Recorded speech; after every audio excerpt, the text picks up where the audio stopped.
të një dukuri kjo tashmë e zakonshme e protestave të demokratëve në rrugët e Tiranës. Megjithatë, policia e shtetit ndodhet në terren, janë, siç raportoi gazetarja Unë Flutura Tota, 1200 efektiv të policisë, të cilët janë pozicionuar, janë të organizuar. Edhe vetë drejtori i përgjithshëm i policisë së shtetit Hitaj ndodhet mes tyre për të organizuar ndërhyrjen sipas procedurave standarde siç ai e ka cilësuar në fjalën e tij të mbajtur sa i takon masave që policia e shtetit ka marrë. Dhe me mua do t'jetë Anisa Kadesha në këto momente, e cila do të mund të komentoj mbarvajtjen e curin, ndoshta edhe më shumë informacione sa i takon skenarit të kësaj proteste. Anisa, fjala është për ty.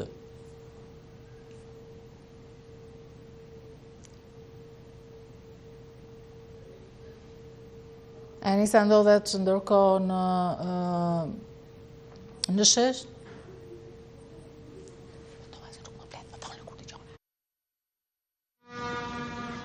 Ida, protestuesit janë vendosur drejt Ministrisë së Brendshme, ku ka patur tensione. Protestuesit janë shpërndar me njerëz apo ata janë afruar? Ida, më dëgjon? Anisa,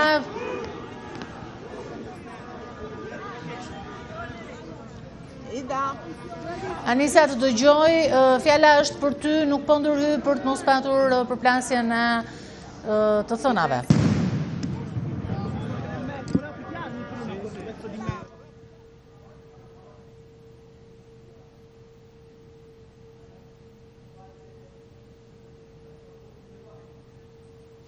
Ndërkohë është e vështirë të mund të mbajmë ashtu siç e duam komunikimin me gazetaren ton, është e kuptueshme, ndodhet në shesh dhe praktikisht nga pamjet që po ndjekim deri në momentin që gazetarja on do të ketë mundësi të rilidhet me ne në studio,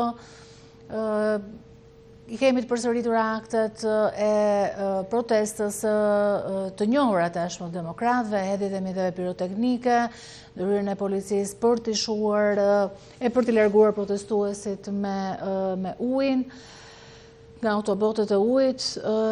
Anisa është sërish me ne, unë i kaloj fjalën me njëherë në mënyrë që ajo të ketë mundësi të na tregoj nga afër se çfarë po ndodh dhe si çfarë pritet, nëse kemi mundësi të themi se çfarë pritet të ndodh. Anisa, për ty fjala.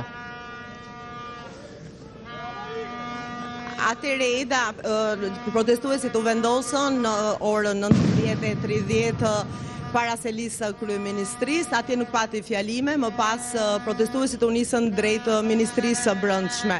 Por me njëherë sa po janë afruar, ndërkohë që operatori Eraldeshi mund të ofroj plane, po idhet ende ujë dhe gaz lotësielës për shpërndarjen e protestuesve. Me njëherë sa po protestuesit janë afruar, uniformat blu kanë marrë ato masat e tyre me shpërndar për shpërndarjen e protestuesve me ujë dhe me gaz lotësielës. Ndërkohë në krye të protestuesve janë të qëndroj ende kryedemokrati Sali Berisha, ndërkohë që sikundër mund të shikohet është rrethuar gjithë perimetri i Ministrisë së Brendshme me punonjës të policisë të cilët nuk lejojnë afrimin e protestuesve. Duket ende që hedhet ujë, gaz lotësielës apo hodhën, ndërkohë që dhe protestuesit kanë hedhur molotov, sikundër edhe mund të shikohet.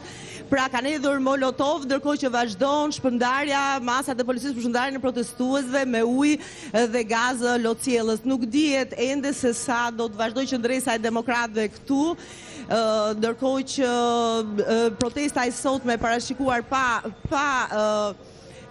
fjalime është fokusuar pra vetëm tek marshimi dhe tek protesta, por policia pra sikundër mund të shikohet po merr të gjitha masat për të shmangur vazhdimin e kësaj proteste dhe vazhdimin e protestës së demokratëve pikërisht para selisë Ministrisë së Brendshme. Kujtojmë se janë rreth 1500 efektiv policie të cilët janë angazhuar për mbrojtjen e të gjitha institucioneve të larta shtetërore, jo vetëm vetëm para kryeministrisë, por dhe tek kuvendi, në çdo ministri, por edhe pranë drejtorive të policive, qoftë drejtorisë së përgjithshme, qoftë asaj të Tiranës, janë marrë gjitha masat për të mos lejuar vazhdimin e kësaj proteste në formën dhe strategjinë që duket që është pra një marshim protest. Si kundër operatori ynë